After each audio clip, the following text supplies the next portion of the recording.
Ay, magandang araw sa inyo mga kutsikoys at kutsikays kong Pisces signs. Ito na ang inyong reading for the general message sa buhay pag-ibig ninyo sa ngayon, no, mga Pisces signs. Sa tingnan natin kung ano nga ba ang mga magre-resonate sa inyo at hindi magre-resonate. So, sa lahat ng mga Pisces signs natin dyan na magre-resonate sa inyo ang ating mga reading, ay let me know on the comment section box, no? Kayo ay mag-comment at alamin natin kung ito ay tumutugma nga ba sa inyong sitwasyon. At sa lahat naman po ng hindi tumutugma ay iwanan na lamang ang reading na ito, no? Wag na lamang pong pansinin. So, ayan, mga Pisces signs, tingnan natin ang inyong sitwasyon sa ngayon sa buhay pag-ibig ninyo. Okay. Ayan, mga Pisces signs, no? Kung makikita mo, meron kang dalawang major arcana cards dito.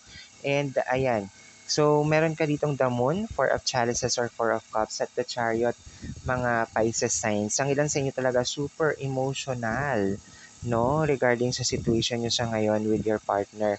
Nakikita ko rin kasi dito na medyo mumukmuk ka sa ngayon, Pisces signs, parang hindi mo alam kung ano yung magiging desisyon mo o ng partner mo sa mga susunod na araw, sa mga susunod na linggo regarding sa inyong buhay pag-ibig. So kung ang ilan sa inyo ay medyo nalilito, pagkaisahan lamang ang inyong puso't isip, no? Ito yung tatawag nating intuition, ika nga.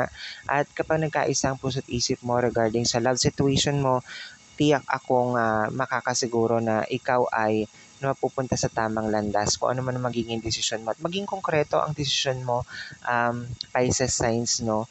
Kasi with this, you're being emotional. May ilan sa inyo parang hindi na pagkakatulog this recent past, no? Mga ilang mga gabi na kayong hindi na pagkakatulog at iyak lamang ng iyak. Kung ano man iniiyak ninyo at problema ninyo sa partner nyo, abay huwag kayong magmukmok, huwag kayong anong tawag dito, huwag kayong mag-iniyak mag-isa. Kumbaga ilabas ninyo yung nararamdaman ninyo sa inyong mga partners. Pero wag din naman pagalit. Kumbaga alam natin na may emotion tayo nararamdaman.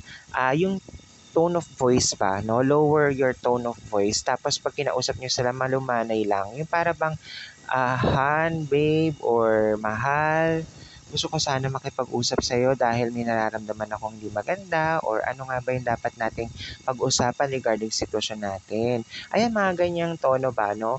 Para hindi naman maramdaman din ng partner ninyo kayo ay galit or may pinagdadaanan masyado. Kasi madalas mas lalo nagsasanga or nagbubunga ng mas malalang sitwasyon kapag pagalit yung tono natin sa ating mga partner. So yun lamang yung nakikita ko sa inyo mga kutsikoys at kutsikays kong Pisces signs para maayos makipag-usap. Ayun lamang.